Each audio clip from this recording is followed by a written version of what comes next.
देवभूमि उत्तराखंड के यमुनोत्री, गंगोत्री, केदारनाथ और बद्रीनाथ धाम की यात्रा को ही उत्तराखंड की चार धाम यात्रा के नाम से जाना जाता है।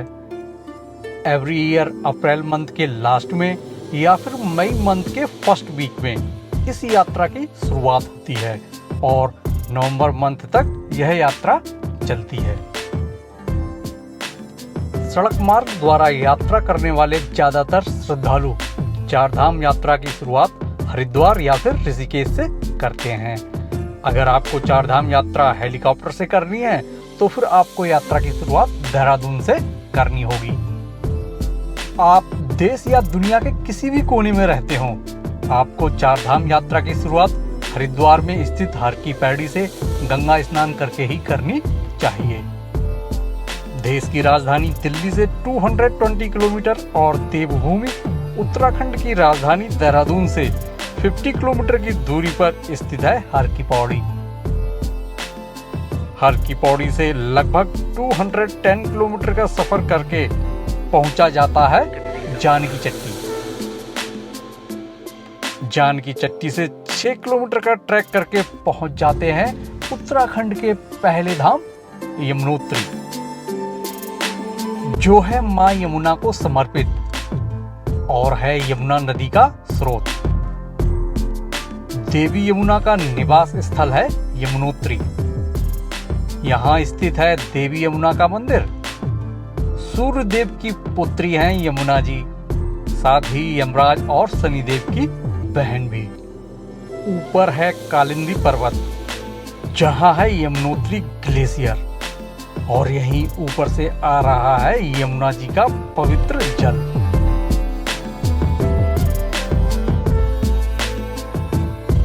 साथ ही आप यहाँ कर सकते हैं सूर्य मंदिर के दर्शन, जहाँ सूर्यदेव 7 घोड़ों के रथ पर विराजमान है। यहीं पास ही स्थित है सूर्य कुंड, जिसका टेम्परेचर लगभग 90 डिग्री सेल्सियस रहता है।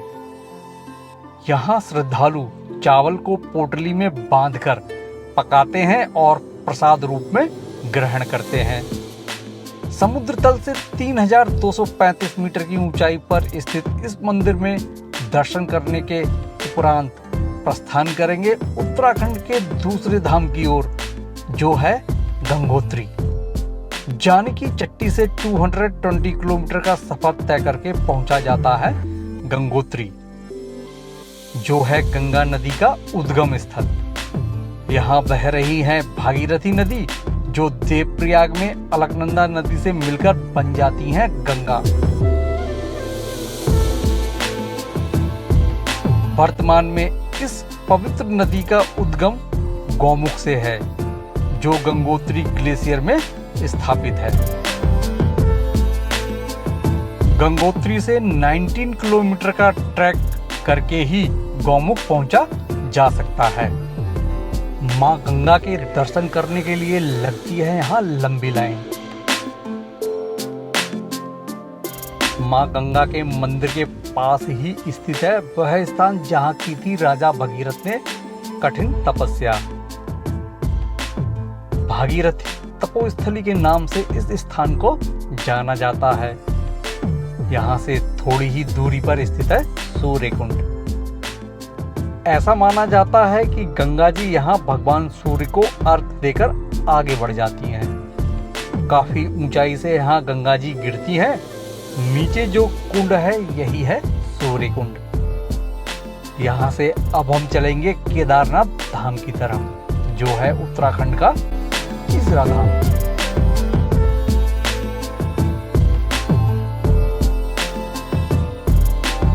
गंगोत्री से 325 किलोमीटर का सफर करके हम पहुंच जाते हैं सोनप्रयाग। सोनप्रयाग से गौरीकुंड का सफर हमें करना होगा शटल से, जो होता है 8 किलोमीटर का। गौरीकुंड में है मां पार्वती को समर्पित गौरी मंदिर, जहां मां पार्वती ने की थी कठिन तपस्या भोलेनाथ से विवाह का वरदान पाने के लिए। पास ही स्थित है गर्म पानी का कुंड, जो है गौरी कुंड। ज्यादातर श्रद्धालु यहाँ स्नान करने के बाद ही केदारनाथ यात्रा की शुरुआत करते हैं। गौरी कुंड से ही शुरू हो जाता है 18 किलोमीटर का कठिन ट्रैक, जिसमें लगते हैं लगभग 10 से 12 घंटे। आप घोड़े, पालकी या फिर पिट्ठू द्वारा भी इस यात्रा को कर सकते हैं। पालकी और पिट्ठू का प्राइस डिपेंड करता है कि आपका वेट कितना है। रामवाड़ा केदारनाथ यात्रा का मध्य पॉइंट है।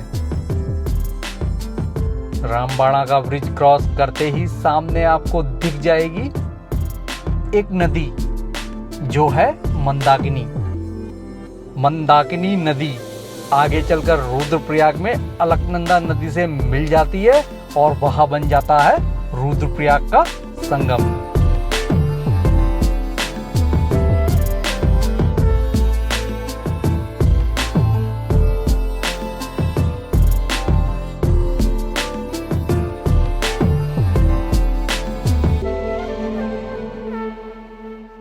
अभी हम हैं केदारनाथ बेस कैंप में। यहाँ है घोड़ों का स्टैंड। साथ ही आपको यहाँ मिल जाएंगे बहुत सारे कैंप, जहाँ आप रुक सकते हैं।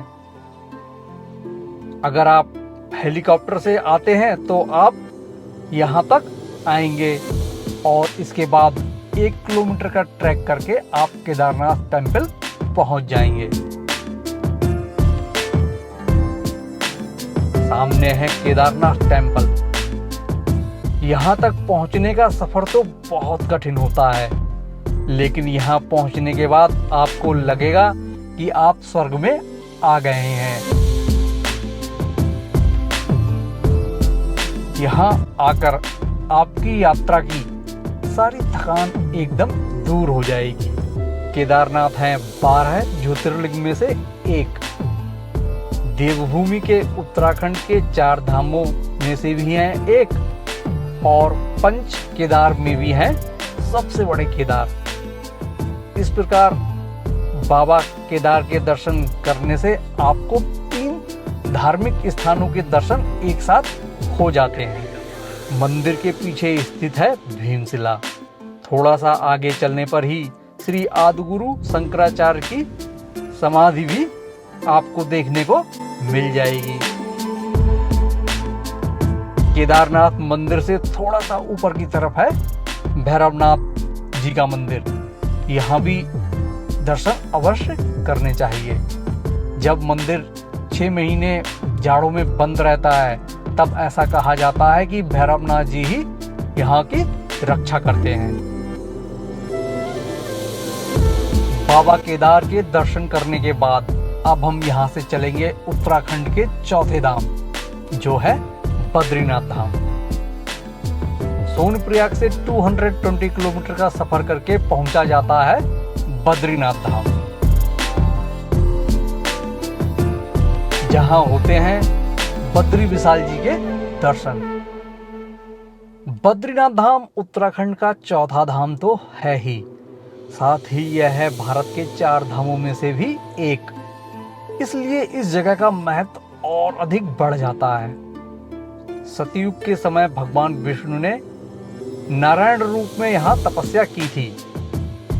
इस धाम का वर्णन आपको स्कंद पुराण, केदारखंड, श्रीमद् भागवत पुराण आदि अनेक धार्मिक ग्रंथों में मिल जाएगा। बद्रीनाथ धाम पंच बद्री में भी सबसे बड़े बद्री हैं। सप्त बद्री में भी इनको सबसे बड़े बद्री का स्थान प्राप्त है। मंदिर के पास ही स्थित है नारायण कुंड, जिसका जल है ठंडा। इसी कुंड से भगवान बद्री विशाल की प्रतिमा निकाली गई थी, जो मंदिर के अंदर आज भी विराजमान है। ऊपर की तरफ मंदिर के पास स्थित है तप्त कुंड, जिसका जल है गर्म। यहाँ स्नान करने के बाद ही श्रद्धालु बद्री विशाल जी के दर्शन करने के लिए जाते हैं। मंदिर परिसर के अंदर कई अन्य देवी देवताओं के मंदिर भी बने हुए हैं।